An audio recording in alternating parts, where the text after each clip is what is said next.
Hello everyone, good morning, welcome back to my channel. আশা করছি সকলেই খুব ভালো আছো। আর ব্লগের শুরুতে বড়দের চরণে প্রণাম, ছোটদেরকে আমার অনেক অনেক ভালোবাসা। সকাল সকাল দেখতেই পাচ্ছ এখানে কিন্তু আমি একটা শাকের আটি ধরে আছি। আসলে আমি কিন্তু ছেলেকে এদিকে কম্পিউটারে দিতে গেছিলাম, তো রাস্তায় কিন্তু পেলাম একেবারে টাটকা। চাষিরা কিন্তু সাইকেলে করে বিক্রি করে বেড়াচ্ছিল, তো এটা কিন্তু দোকানের থেকে একটু অন্যরকম লাগলো, ওই জন্যই দেখো আমি নিয়ে চলে এলাম। এসেই কিন্তু একদম ঝাঁট দিতে লেগেছি।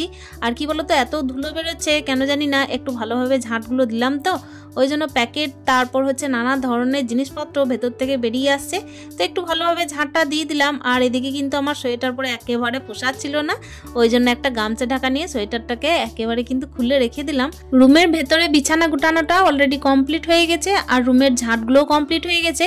এরপর কিন্তু একেবারে চলে এসেছি ঝাঁটা ধরে একদম বাইরে। আর এই যে বাইরে কিন্তু একটা অন্য ঝাঁটা নিয়ে আছি, দেখতেই পাচ্ছ। বাড়ির ভেতরে কিন্তু অন্য ঝাঁটা নিয়েছিলাম, আসলে এই ঝাঁটাটা পুরোনো ঝাঁটা, ওটাই কিন্তু বাইরে দেওয়ার চেষ্টা করছি। আজকে হচ্ছে বৃহস্পতিবার, ঘড়ির কাঁটায় প্রায় বাজে এখন 7:15-20।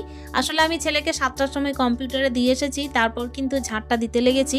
আর ঝাঁট দিতে একটুখানি সময় লাগে, ইতিমধ্যে কিন্তু প্রায় হয়তো ঝাঁট দিতে দিতে হয়তো 7:30 বেজেই গেছে। তো চলো, এদিকে কিন্তু আজকে বৃহস্পতিবার, অলরেডি বৃহস্পতিবারে লক্ষ্মী পুজোর ব্যাপার থাকে, তো সেই সমস্ত কাজগুলো তো করতেই হবে। এদিকে দেখতেই পাচ্ছ আমার ঝাঁটটা কমপ্লিট হয়ে গেল। এরপর কিন্তু আমি এই সমস্ত বাসনগুলোকে, দেখো ধোয়া বাসনগুলোকে ভালোভাবে জল ঝরানোর জন্য দিয়ে দিলাম। এদিকে সকালের সমস্ত রকমের আশিবাসি কাজ ছাড়ার পর দ্রুততা থাকে যে কাজের জন্য, সেটা হচ্ছে স্নান। আর স্নানটা না করলে যেন মনে হয় ঘরের অর্ধেক কাজ হয়নি। তো দেখো এদিকে কিন্তু বাসনটা জল ঝরানোর পরই একেবারে কিন্তু স্নানে চলে যাব। অলরেডি স্নান করে চলে এসেছি, আজকে তো মাথায় স্নান করতেই হবে যেহেতু আজকে বৃহস্পতিবার। তো চলো বন্ধুরা, পুজোর আয়োজন করা যাক। পুজোর আয়োজন সেরে আবার রান্না বান্নার দিকেও যেতে হবে, কেন কি ঠাকুর ঘর আর হচ্ছে রান্নাঘর মূলত এই দুটো জায়গায় মেয়েদের মনের অনেক কাছের জায়গা, তাই না? তো চলো আগে ঠাকুর ঘরের জায়গাটার কাজ সেরে নিই, তারপর কিন্তু রান্নাঘরে ঢুকবো। তো ইতিমধ্যে কিন্তু আমি এই যে পুজোর জিনিসপত্রগুলো জোগাড় করে ফেলেছি। এদিকে কিন্তু দূর্বা ঘাসটা আমি আবার আনবো, এখনো পর্যন্ত আনিনি। আর ওদিকে দেখতেই পেলে বেলপাতার কিন্তু দুরবস্থা, এখন খুব একটা ভালো বেলপাতা নেই।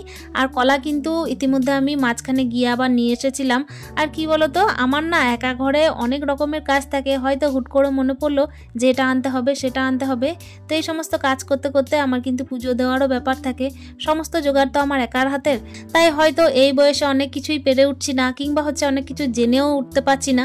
সেই জন্য দেখো নিজের মনের যতটুকু জ্ঞান আছে ততটুকু দিয়েই কিন্তু ভগবানের ভক্তি ভরে পুজো করি। আসলে অর্ঘ্যের অভাব হলেও ভগবানের কিন্তু ভক্তির অভাব আমি রাখার চেষ্টা করি না। ভগবানের স্নান ওদিকে সারানো হয়ে গেছে, তারপর এখানে দেখো পুজোর যে সমস্ত জোগাড় হয়েছে সেগুলো সেরে নেওয়া যাক। এসো মা গো লক্ষ্মী দেবী, কনক বরণী, কমলা লতিকা কৃপা করো নারায়ণী। সাজাইছি ধান দুর্বা আর গুয়া পান, ঘটেতে আসিয়া মাগো হও অধিষ্ঠান। জ্বালাইছি ধূপ ধুনা আর দীপবাতি, হৃদয় কমলে মাগো করহ বসতি। পদ্মাশলা পদ্মা দল রাখিয়াছি আনি, শঙ্খ বাজায় মাকে বরণ করি আনি। করি পূজা লক্ষ্মী মার সবে সযতনে, তুমি মা আশিস করো আমার সবা জানে। পুজো দেওয়ার সময় একটুখানি হয়তো ঘন্টার আওয়াজ পেয়েছিলে, এটা আমার বাড়ির ঘন্টার আওয়াজ নয়, আসলে বাইরে মন্দিরে পুজো হচ্ছিল, তো সেই হেতু কিন্তু ওখান থেকে আওয়াজটা আসছিল। অনেকেই হয়তো বলতে পারো যে লক্ষ্মী পুজোর দিন কেন ঘন্টা বাজাচ্ছে, সেই জন্যই আমি এই কথাটা বললাম। তো চলো বন্ধুরা, এখানে আমি কিন্তু রান্না বান্নাটা এবার সেরে ফেলি।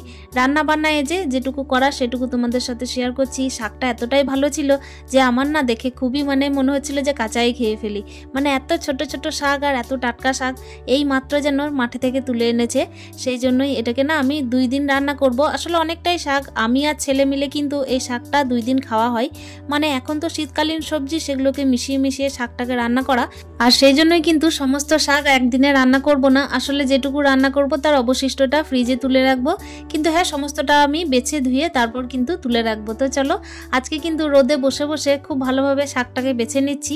কি বলো তো বন্ধুরা, মাথায় তো স্নান করা হয়েছে, আর এদিকে কিন্তু শীতকালীন সকালের রোদটা খুবই ভালো লাগে যদি কিনা হাওয়া দেয়, তাই না? তো হাওয়াটা আজকে চলেনি, সেই জন্যই কিন্তু রোদে বসে বসে এদিকে আমি শাকটা বেছে নিচ্ছি। আর আমাদের মতো গৃহবধূদের যারা একা সংসার করে তাদের জন্য কিন্তু বাচ্চা সামলে বাচ্চার সমস্ত রকমের দিক খেয়াল রেখে তারপরে নিজের সংসারের কাজগুলোকে গুছিয়ে ফেলা, তারপর দেখো নিজেরও খেয়াল রাখতে হয়। এই সমস্ত দিক কিন্তু গুছিয়ে উঠতে গেলে বিরক্তি বোধ করলে চলবে না, ভালোবাসতে হবে অতি অবশ্যই। এদিকে কম্পিউটারে দিয়ে আসার পর কিন্তু আমাকে ওকে নিতে যেতেও হয়েছে, তো তারপর কিন্তু আমাকে বাজারঘাটও সারতে হয়েছে। বাজারঘাট বলতে কীরকম, বৃহস্পতিবারে যেহেতু একটুখানি টুকিটাকি বাজার লাগে, যেগুলো হচ্ছে ওই যে পান কলা, সেগুলো যাওয়ার জন্যও তো আমাকে ঘরের বাইরে যেতে হয়। আর এই সমস্ত কাজগুলোর জন্যে আসলে বিরক্তিবোধ হলেও চলবে না, আমি ছাড়া করবেই বা কে, সেজন্য কিন্তু বিরক্তি নয়, ভালোবেসেই সংসারের কাজগুলোকে করি। তো চলো বন্ধুরা, শাকগুলো কিন্তু আমার টুকটুক করে বাছা হতে থাকছে। আসলে শাকগুলোকে না যেই বাছতে শুরু করছি মনে হচ্ছে যেন ছোট ছোট অনেক শাক আছে, সেগুলোকে কোনোটাই ফেলা যাবে না, এতটাই টাটকা শাক। কিন্তু হ্যাঁ, ধুলো মাটিটা অতিরিক্ত পরিমাণে ছিল, আসলে ছোট শাক তো সেই জন্যই কিন্তু ধুলো মাটিটা প্রচুর পরিমাণের। আবার এদিকে যেই পুজোটা সারা হয়েছে সেই কিন্তু দেখছি লবণের কৌটোর মধ্যে লবণ যেন বাড়ন্ত। তো এই অবস্থায় কিন্তু আবার আমাকে ছুটে গিয়ে লবণটাও আনতে হয়েছে। মানে কি বলতো বন্ধুরা, যেহেতু বাজারটা কাছে সেই কিন্তু আমাকে ছুটে গেলেই চলে, কিন্তু ওই যে বললাম একটুখানি তালা না মারলে চলে না, যেহেতু একা সংসারে তো ঘরের দরজা জানলা বন্ধ দিয়েই তো ঘর থেকে বেরোতে হয়, তাই না? তাই এদিকে কিন্তু সমস্ত রকম চিন্তা ভাবনা করে সংসারের সমস্ত দিক সামলে নিয়ে চলতে হয়। বাইরে যেতে গেলেও কিন্তু অনেক রকম চিন্তা থাকে যে চারিদিক দিয়ে কিন্তু আমাকে দরজা জানলা বন্ধ করতে হবে। আসলে যারা ভাবে যে একা সংসার মানে হচ্ছে খুবই রিল্যাক্সেবল, তাদের ক্ষেত্রে আমি বলছি একা সংসার সত্যিই রিল্যাক্সেবল নয়। তবে হ্যাঁ, বিরক্তি বোধ হলে চলবে না, ভালোবেসে সংসারের কাজগুলো করতে হবে। তো চলো, এদিকে কিন্তু শাক বাছা আমার হয়ে গেল। এদিকে আমি শাকগুলোকে আপাতত আজকে ধুয়ে নিই, আর অর্ধেকটা রান্না করব, অর্ধেকটা ফ্রিজে তুলে রাখবো। বাইরে না শাকটাকে এই গামলার মধ্যে ধুলে খুব ভালোভাবে পরিষ্কার হয়, আর ঘরে যদি একটুখানি জল দিয়ে ধোয়া হয় তাহলে যেন খুব একটা পরিষ্কার হয় না। আর বেসিনের মধ্যে কোনো কিছু পরিষ্কার করা আমার একেবারে পছন্দ নয়, সেই জন্যই 5 মিনিট টাইম বেশি লাগুক, কিন্তু বাইরে নিয়ে এসে কিন্তু আমি শাকটাকে ভালোভাবে পরিষ্কার করে নিলাম। তো চলো বন্ধুরা, এদিকে কিন্তু শাকটা আমার ধোয়া হয়ে গেল, রান্নাবান্নার কাজ এদিকে চলতে থাক। আর এখানে দেখতেই পাচ্ছ ওই যে লবণের কথা বলেছিলাম, লবণের কৌটোর মধ্যে কিন্তু লবণটা বাড়ন্ত ছিল, আসলে অল্প পরিমাণে ছিল, সেই জন্যই কিন্তু আমি আবারও গিয়ে নিয়ে এলাম। আর দেখো আমি ঢেলে নিচ্ছি, আর এখানে যে অবশিষ্ট লবণটা থাকছে ওটা আমি প্যাকেটে ভরে অন্য জায়গায় রেখে দেবো। আপাতত কৌটোর মধ্যে যেটুকু মানে আমার দরকার সেটুকু রেখে নিচ্ছি। আর আমার যখন দরকার থাকে হেসেলে, মানে যখন আমার আমিষ রান্না হয় তখন আমি এই কৌটো থেকে আমি ডাইরেক্ট নিই না, আসলে তখন আমাকে ঢেলে নিতে হয়। এইভাবেই কিন্তু চলার চেষ্টা করি। আজকে যেহেতু বৃহস্পতিবার তাই এই কৌটো থেকেই আমি নিয়ে কাজ চালাবো।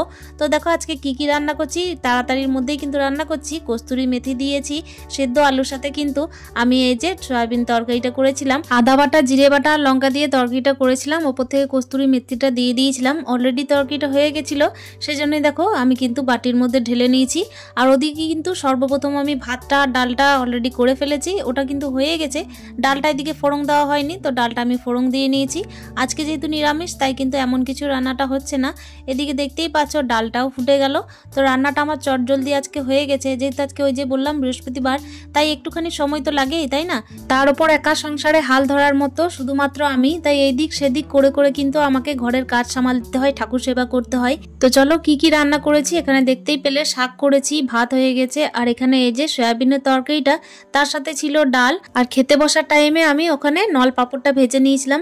তো দেখতেই পাচ্ছ এদিকে কিন্তু আমার রান্না বান্না সমস্ত কমপ্লিট। আর বেসিনের মধ্যে এত পরিমাণে নোংরা থাকে, মানে প্রত্যেকটা দিন যেন মনে হয় পরিষ্কার করার পরও এত নোংরা বসে, কিভাবে বসে বোঝা খুব মুশকিল। শুধুমাত্র ইউজ করার মতো আমার ছেলে ইউজ করে, বেসিনটা সেভাবে কেউ ইউজ করে না, তবুও কিন্তু বেসিনের মধ্যে প্রচুর নোংরা বসে, আর আসলে হালকা কালার, সেই জন্যই কিন্তু।